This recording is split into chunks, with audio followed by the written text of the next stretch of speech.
अस्सलाम वालेकुम। मैं हूं इंस्पायरिंग सैयद मसरूर। आज की वीडियो का टाइटल है जन्नत अर्जी या पैराडाइज ऑन अर्थ। मैं अशफाक साहब की किताब ज़ाविया पढ़ रहा हूं। अभी उसका एक मजमून पढ़ रहा था जिसका अनवान है एंड्रियो। ये कैसे ब्रिटिश नौजवान की कहानी है जो अर्ली 60s में कहीं इनसे मिलने के लिए लाहौर में आया और उसने आके इनके दरवाज़े पे दस्तक दी।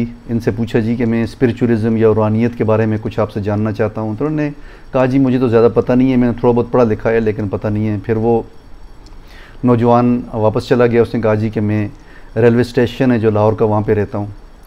तो अशफाक साहब चूँकि एक सोचने वाले इंसान थे, मुफक्कर थे, उन्होंने इस पर गौर किया, सोचा, दूसरे दिन उससे मिलने चले गए, फिर उसको अपने घर ले आए और इस तरह से ये कहानी चलती गई। और वो बंदा उनके घर पे रहने लगा। वो पोइट भी था, लिखता था। उनकी वाइफ जो हैं अशफाक साहब की, वो उसकी पोइट्री से मुतासर हुई। फिर वो काफ़ी अरसा वहाँ पे रहता रहा। इन द मीन टाइम उनको पता चला जी कि ये इसकी जो एक मंगेतर है वो वहाँ यूके में रहती है, उसको बुलाया उन्होंने कहा इन दोनों की शादी करवाते हैं। उन्होंने इनकी शादी करवाने की कोशिश की। इन द मीन टाइम जो एंड्रियो है वो मुसलमान हो गया और वो जो उनकी मंगेतर थी वो वापस चली गई। शायद वो इससे खुश नहीं थी।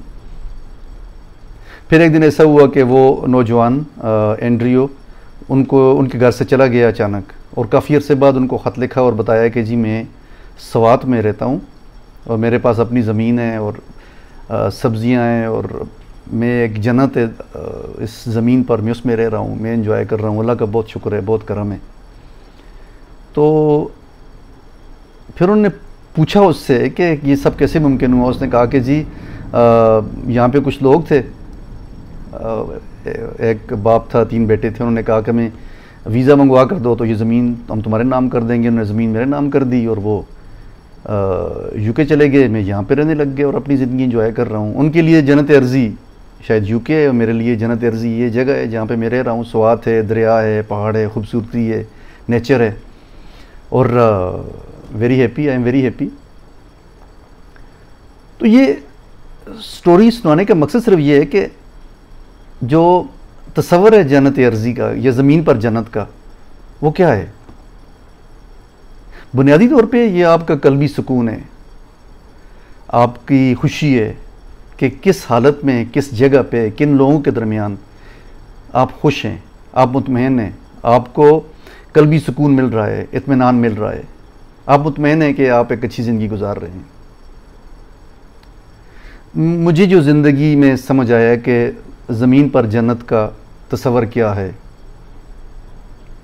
मैं जो समझता हूँ वो ये है कि मेरी ज़िंदगी बामकसद हो, मेरी ज़िंदगी में मेरे बच्चे मेरे ज़हनी मुताबिकत के मुताबिक हों, अल्लाह के रास्ते पे हों और हम कोशिश करें कि हम भलाई करें।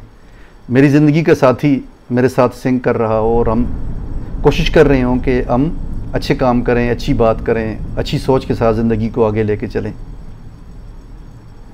दूसरों के साथ भलाई करना, कंपैशनेट होना, काइंड होना, एक दूसरे का ख्याल करना, किसी भी सिचुएशन में अपने आप को पॉजिटिव रखना, मुस्बित रखना, अपने रिश्तों का ख्याल करना, रिश्तों के दरमियान रहना, जहाँ पे रह रहे हैं जिस हालत में अल्लाह का शुक्र अदा करना, सेंस ऑफ ग्रेटिट्यूड बहुत ज़्यादा इम्पॉर्टेंट है।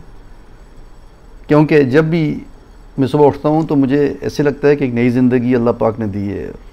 अल्लाह पाक ने नमाज के लिए उठाया, फिर उसके बाद ज़िंदगी का दिन का आगाज़ होता है। बच्चे अपने काम पे चले जाते हैं, कोई पढ़ने चले जाते हैं, मैं अपने काम पे लग जाता हूँ, कोई पढ़ रहा होता हूँ, मेरी वाइफ हैं वो अपना काम कर रही होती हैं, पढ़ रही होती हैं, हम डिस्कशंस कर रहे होते हैं। लाइफ इज़ सो ब्यूटीफुल, ज़िंदगी बहुत खूबसूरत है। तो मुझे तो यही लगता है कि यही ज़मीन पर एक जन्नत है कि आप अपनी ज़िंदगी को एक मकसद के तहत गुजारें, लोगों के साथ भलाई करें, खुश रहें, कल्बी सुकून हो आपको पता ये चल रहा हो कि आप जो भी काम कर रहे हैं वो किसी के नुकसान में नहीं है, उसकी भलाई के लिए है। तो मुझे तो इस मज़मून के पढ़ने के बाद ही पता चलता है कि जन्नत अर्ज़ी क्या होती है। अशफाक साहब ने भी कहा कि जन्नत अर्ज़ी का जो तस्वर है वो हर इंसान का मुख्तलिफ है। कोई यूके में जाके उसको कहता है जन्नत है, कोई स्वात में रहता है पहाड़ों में और सब्जियां उगा रहा है, ज़मीन पे रह रहा है, कुदरत को एंजॉय कर रहा है और वो कहता है कि ये जन्नत है। तो जन्नत अर्ज़ी का तस्वर तो हर इंसान का अपना अपना है। तो मेरे नज़दीक जो तस्वर है कि ज़मीन पर जन्नत क्या है, मैंने आपको बताया। कोशिश करें कि अपनी जो ज़िंदगी है उसको